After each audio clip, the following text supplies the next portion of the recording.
the challenges of holding accountable a criminal defendant dead set on using whatever tools he has at his disposal to blow past the limits of the law by any means possible burst into public view today on day 3 of the people of the state of New York versus Donald Trump. The trial now contending with a tactic Trump and his allies have deployed over and over and over again, really ever since prosecutors began to investigate Donald Trump. That is through relentless, unceasing attacks, delegitimizing the justice system, finding any reason, however remote or even totally disconnected from the issue at hand or fabricated, using anything to claim that somehow the system is rigged against him. Right at the start of today's proceedings, a juror was dismissed after she raised concerns about her identity being revealed. NBC News reports this. She said that friends and family have already inquired about whether she is a juror. The juror added that given these outside influences, she was concerned about her ability to be fair and impartial. All this is happening a little more than 12 hours after Fox News went through the details of the 7 seated jurors. Here's what host Jesse Waters said about the juror who was excused today.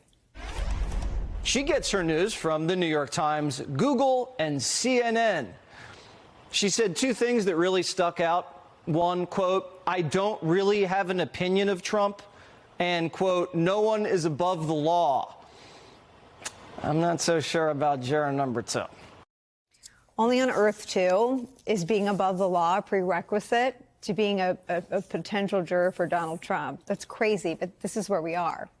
The ex-president also posted a quote from that guy, his name's Jesse Waters, calling jurors, quote, "undercover liberal activists." It is, of course, a blatant but strategic lie. That friend of this program, Andrew Weissmann, says is also a clear violation of the gag order, which expressly prohibits, quote, making or directing others to make public statements about any prospective juror or any juror in this criminal proceeding. Now, Donald Trump's attack on the jury pool didn't go unnoticed by the district attorney either. Prosecutors claim that Trump has violated the gag order 7 times since Monday. Prosecutor Chris Conroy saying this, quote, "It is ridiculous. It has to stop." Adding that the quote from Waters is the most disturbing post in light of what just happened this morning, referring to this juror coming in today and asking to be excused. The chaos at trial today and the ongoing fight over Trump's rhetoric is nothing new.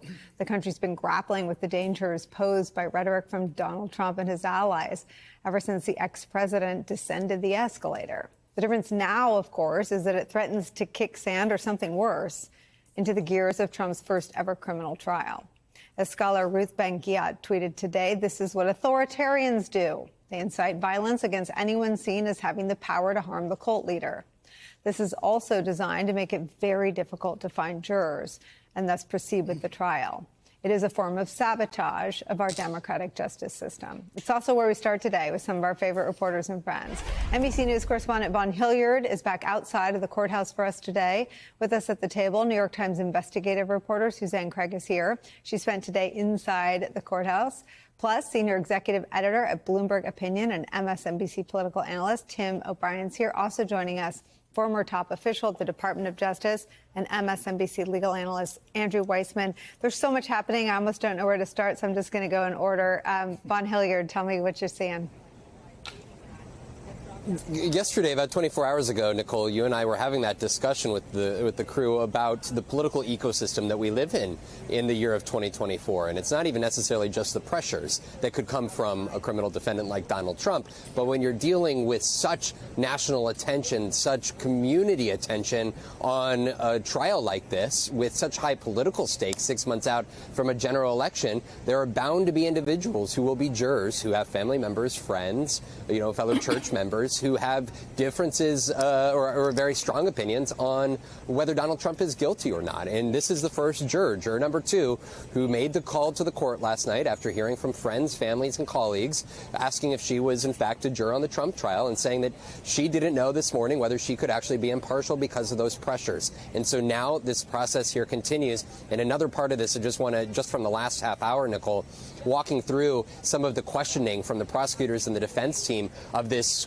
current batch of 18 jurors who are facing deeper line of questioning here. Just how small New York City, for all the millions of folks that are here, just how small of a community it really is here. You're having one person who is so very knowledgeable of Mark Pomerantz's book. You have another individual whose son works for Minority Leader Hakeem Jeffries. You have another woman who said that, she saw Marla Maples and Donald Trump shopping back in the day. You have another guy who says that he wanted to thank Donald Trump for renovating the hockey rink in Central Park.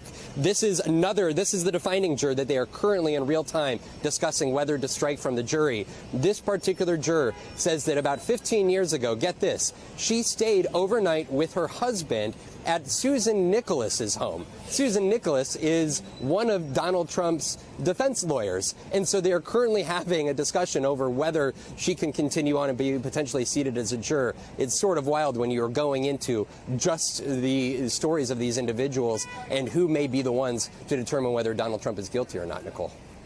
Andrew Weissmann, jump in and just help me understand whether the violation of the gag order is the actual retweeting of Waters' attack on the juror, or if it is, just tell me what the actual technical violation of the gag order is. So it is actually not a retweet. It was typed in. So it wasn't just forwarded, although I think that would count. It is actually typing in the statements. And then remember that you read the actual language from the gag order, which is making or directing someone else to make any public statement, whether truthful or not truthful. The point being, you cannot make any public statement about a juror or prospective juror. And so that is the problem here, is that the statement was about jurors who are lying. Leave the lying apart. Out. That's sort of oil on the to makes it even worse. Or extra wood on the fire, or whatever the analogy is. But you weren't supposed to make any statements about the jurors, and it had the effect, whether intended or not. There obviously is real concern here that these kinds of statements are a way for essentially Donald Trump or his allies or both to fashion the makeup of the jury to go after those jurors who they think may be less favorable to them. So it is a form of jury tampering in and of itself, if it is being done for that purpose, but it is also a violation of the gag order. To my mind, I know, Nicole, you have said this repeatedly, but this is one where everyone has to steel themselves to the consequences of this and rise to the occasion. You cannot, you may be thinking that you're making a martyr of him, but you have to treat him the way you would anyone else. If I was back doing mob cases, Nicole, this is the kind of thing that would lead to an immediate hearing. You certainly would allow the defendant to make any and all arguments about why this isn't a violation, why it's not intentional, whatever argument they want to make. But if the decision then is that this is a violation, you have to take immediate action, not only because they violated an order, but because of the effect on the composition of the jury. This is not what you're entitled to do. You have for cause challenges, you have peremptory challenges, two ways to challenge within the law the composition of the jury.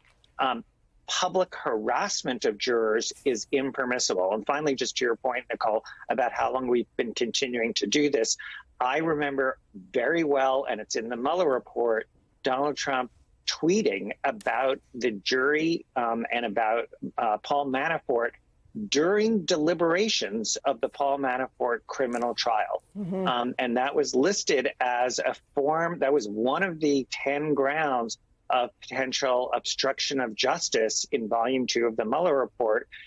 Because why on God's green earth would the current president be weighing in about Paul Manafort and how wonderful he is at the moment of the jury deliberations in a criminal case? So he clearly has indicated his propensity to do this, his willing to do this, a history of doing it.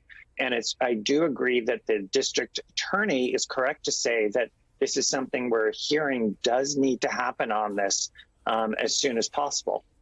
I mean, Andrew, let me just press you a little bit, because by saying people shouldn't be worried about making him a martyr, are you saying that he should be imprisoned if he is viewed, after he's had a chance to defend his conduct, as violating the gag order? I do think that if the judge finds that this, remember that the district attorney is saying this is not the first time, this is the 7th incidence of this. Yes, the judge could impose things short of prison. You could say for some of these violations that there's going to be increased fines, but we know increased fines do not work. Judge Engoron already issued 2 sets of fines with respect to Donald Trump. So he's already had not only 1, but 2 bites at the apple. He's been given these warnings. So I do think that when you get to particularly jurors and the pernicious effect of this, that the prospect of some form of jail time, even if it's a timeout in a holding cell, is something that I think in very short order is going to need to happen. But again, just to be clear, after the defense has been given an opportunity to present any explanation as to what's going on. Hey, everyone. MSNBC has a new and improved app. You'll get real-time alerts and analysis, live blogs, in-depth essays, video highlights, and the best 2024 election coverage. Download the new MSNBC app. Here's how to do it. You tap on the App Store on your phone. You hit search on the bottom right corner. You type in MSNBC. You click on the MSNBC app. You click on Get or the cloud icon and enjoy it.